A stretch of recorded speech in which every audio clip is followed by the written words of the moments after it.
Hi, good morning, good afternoon, or good evening, depending upon where in the world you are today. I am Diane Krakora, CEO of PartnerPath, and welcome to this week's Technology Channel videocast. With me, as always, my partner in crime, Charlene O'Hanlon, who makes me look good from the other side of the world. How you doing, Charlene? I'm great, Diane. How are you? I'm doing good. It seems like it should be much later in the week than it is, but it's been a pretty crazy week so far. Yeah.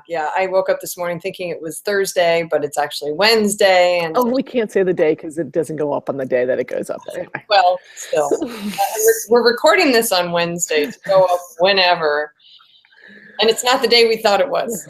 Right. And speaking of kind of a crazy week, I was having a discussion with a owner of a mid-sized channel partner earlier this week around the 6 pillars of partner experience. And he had some fairly interesting thoughts for us on that.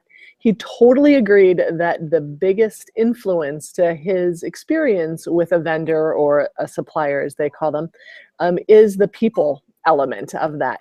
However, after that, the conversation took a quick left turn, and he was saying that because the vendors have so little changeover from their channel leadership, or that we just cycle the channel leadership around and around to the different vendors, he thought that that was greatly impacting the growth of the vendor community and the innovation that was happening, and that we kept doing the same mistakes time and time again because we have the same leadership cycling round and round.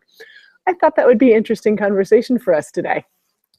Well, we all know it's true, right? I mean, the same thing happens in technology journalism. We kind of all just move from one title to the other before we finally get off that carousel. But it's you're right. I mean, I can name so many different channel chiefs who has started one place, and in the time that I've known them have moved on to other companies, but they're basically doing the same job. They just, basically erase the name of the company off their business card and write the next one in. I don't think that particular business model, if you will,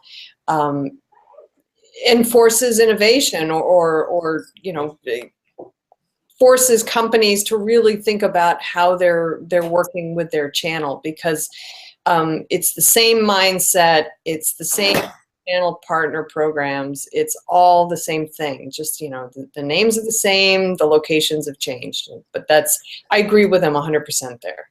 Wow, I was pretty floored by the idea that because we have experienced channel chiefs going from one company to another, and we've seen it. We can both name, we won't, half a dozen that we've seen even in the last 5 years have 3 different jobs, right? In different channel chiefs. But I mean, just the fact that he really highlighted that as in the people element, right? We were talking about the people element of the partner, the 6 pillars of partner experience. He said that is the biggest inhibitor to the vendors or the suppliers really getting out of the same habits and the same mistakes that they make time and time again, and creating innovation in partner programs.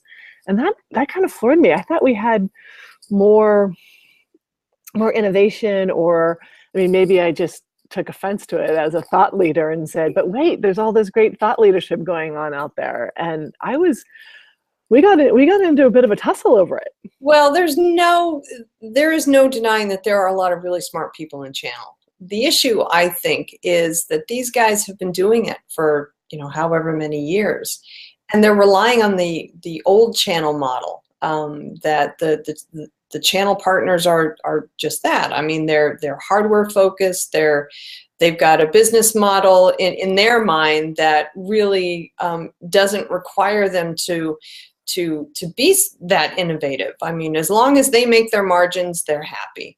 And that is what has to change.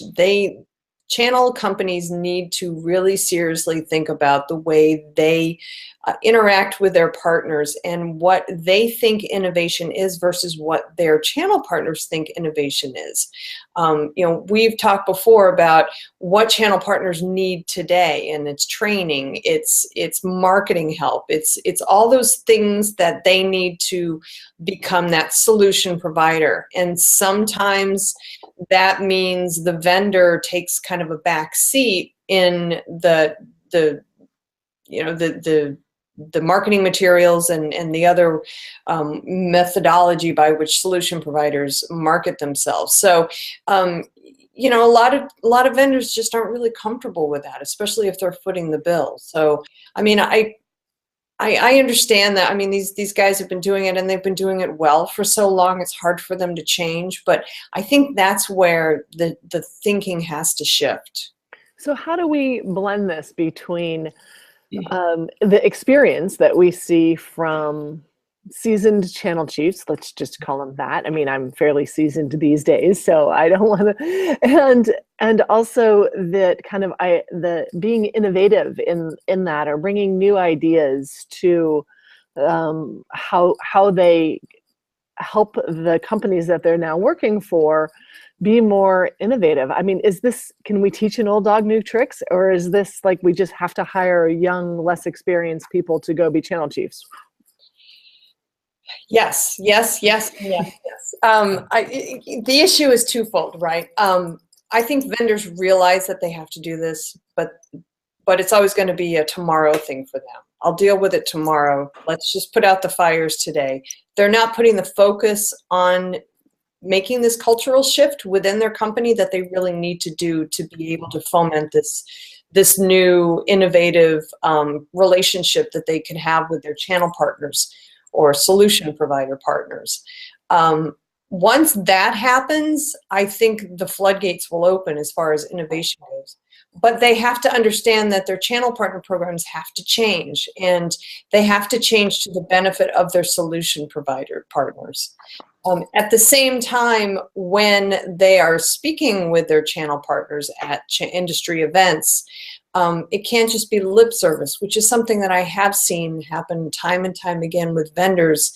They listen to their channel partners, and then they go off and do the exact same thing that they've always done. So they have to understand that they need to change, and then they have to want to go out and do it.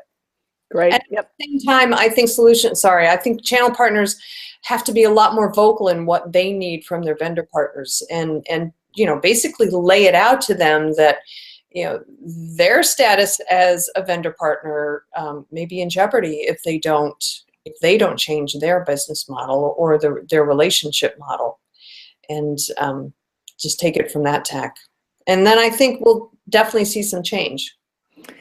Yeah, I think it was a really interesting conversation that I had this week. Thank you for talking through that with me. And certainly, I believe that, you know, change will start at the top, and those seasoned channel chiefs need to step out of their comfort zones and start looking at innovative ideas and things to create the change in their own organizations and do things differently. They may have been, you know, doing this job for 30 years in 8 different companies, and you know, just really kind of got an awareness from this channel partner this week that might be holding back our entire channel ecosystem from just the guys and girls that have been doing it kind of the same way forever.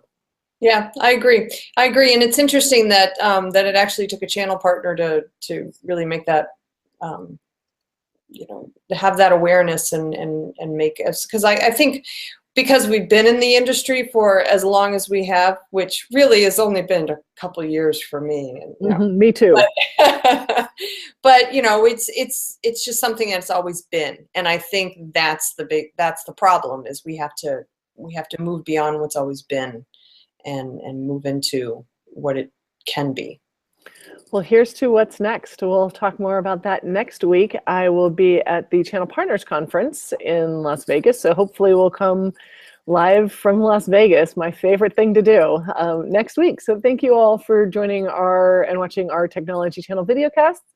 Go ahead and subscribe, and we will see you next week. Thank you, Charlene. Thank you, Diane. See you next week.